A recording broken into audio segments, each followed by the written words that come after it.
사사기 6장 11절에서 18절입니다. 6장 11절에서 18절입니다. 369페이지. 사사기 6장 11절에서 18절입니다. 여호와의 사자가 아비에셀 사람 요아스에게 속한 오브라에 이르러 상수리 나무 아래에 앉으니라. 마침 요아스의 아들 기드온이 미디안 사람에게 알리지 아니하려 하여 밀을 포도주 틀에서 타작하더니 여호와의 사자가 기드온에게 나타나 이르되 큰 용사여 여호와께서 너와 함께 계시도다 하매 기드온이 그에게 대답하되 오 나의 주여 여호와께서 우리와 함께 계시면 어찌하여 이 모든 일이 우리에게 일어났나이까. 또 우리 조상들이 일찍이 우리에게 이르기를 여호와께서 우리를 애굽에서 올라오게 하신 것이 아니냐 한 그 이 모든 이적이 어디 있나이까. 이제 여호와께서 우리를 버리사 미디안의 손에 우리를 넘겨 주셨나이다 하니 여호와께서 그를 향하여 이르시되 너는 가서 이 너의 힘으로 이스라엘을 미디안의 손에서 구원하라. 내가 너를 보낸 것이 아니냐 하시니라. 그러나 기드온이 그에게 대답하되 오 주여 내가 무엇으로 이스라엘을 구원하리이까. 보소서 나의 집은 므낫세 족이 극히 약하고 나는 내 아버지 집에서 가장 작은 자니이다 하니 여호와께서 그에게 이르시되 내가 반드시 너와 함께 하리니 내가 미디안 사람 치기를 한 사람을 치듯 하리라 하시니라. 기드온이 그에게 대답하되 만일 내가 주께 은혜를 얻었사오면 말씀하신 이가 주 되시는 표징을 내게 보이소서. 내가 예물을 가지고 다시 주께 와서 그것을 내 주 앞에 드리기까지 이곳을 떠나지 마시기를 원하나이다. 아니 그가 이르되 내가 너희 돌아올 때까지 머무르리라 하니라. 아멘.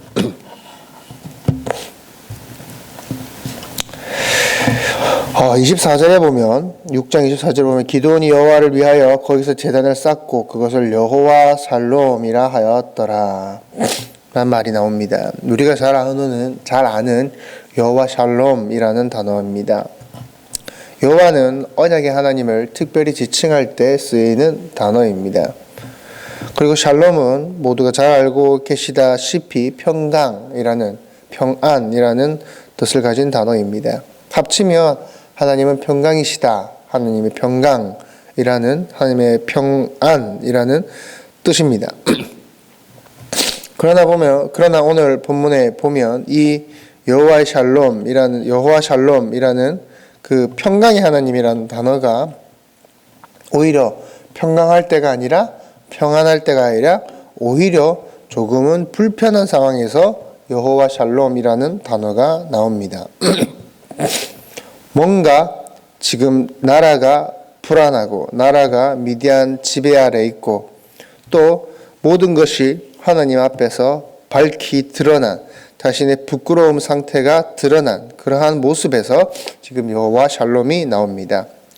하나님이 주시는 평강은 다시 말해서 우리가 생각하고 세상이 정의하고 있는 평강이라는 단어와 그 정의가 다르다라는 것을 말합니다.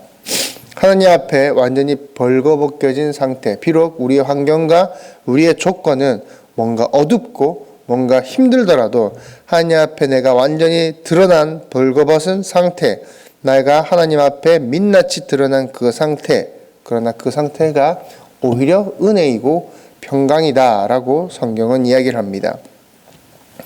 성경에서 이야기하는 단어는 세상에서 정의하는 그 의미와 완전히 다르다라고 할 수가 있을 것입니다.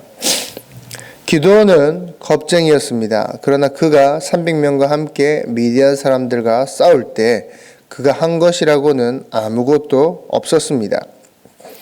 칼 한번 휘둘러 보지 못하고 항아리를 깨고 나팔을 불었더니 12만 명이 일어나 자기들끼리 싸우고 찔러서 결국 죽어 있었던 것입니다. 아시다시피 13만 5천 명, 그 미디안의 첫 숫자죠. 군사 숫자죠. 이를 상대하기 위해서 처음으로 모인 숫자가 이제 3만 명입니다. 이 3만 명에서 300명으로 정해지기까지 그 과정은 진짜 용사를 고르는 과정이 아니라 너희들이 너희를 구원한 것이 아니야. 내가 너희를 구원할 거야 라는 것을 말씀하시기 위해서 이스라엘의 힘을 빼는 그러한 과정이죠. 이제 정말 말도 되지 않는 300명이 정해졌습니다.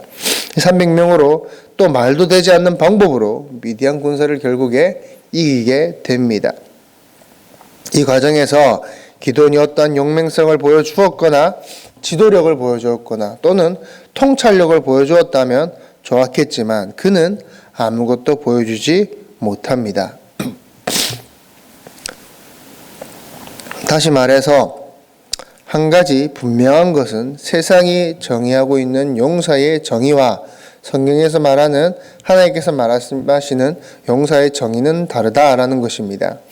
기드온이 사사로서 딱히 한 일은 없었습니다. 그러나 하나님께서 미디안과 전쟁하기 전 그를 찾아오셔서 큰 용사여 라고 말씀하십니다. 아니 그를 어떻게 큰 용사로 부를 수가 있겠습니까? 전혀 어떠한 모습을 봐도 용사로 불릴 만한 근거를 우리는 찾아볼 수가 없습니다. 용사의 정의는 세상의 정의와 하나님의 정의는 다르다라는 것입니다. 세상의 용사는 자신의 힘과 자신의 능력으로 뭔가를 이룩한 사람, 어떠한 정말 특별한 능력이 있는 사람을 우리는 용사다라고 부릅니다. 최근 개봉한 어벤져스라는 영화를 보면은 각자의 능력과 각자의 힘으로 지구를 구하는 내용입니다. 그들을 우리는 용사다라고 부르고 영웅화시킵니다. 그러나 성경에 나오는 용사는 자신의 능력이 아니라 하나님이 함께 하시느냐 아니냐로 용사인지 아닌지가 결정이 되는 것입니다. 비록 그 자신은 연약할지라도 하나님께서 함께 하신다면 그는 용사인 겁니다. 용사처럼 쓰임받게 되는 것입니다. 그러나 아무리 강해도 하나님께서 함께 하시지 않는다면 그는 용사로 쓰임받지 못하고 멸망당하게 되는 것입니다.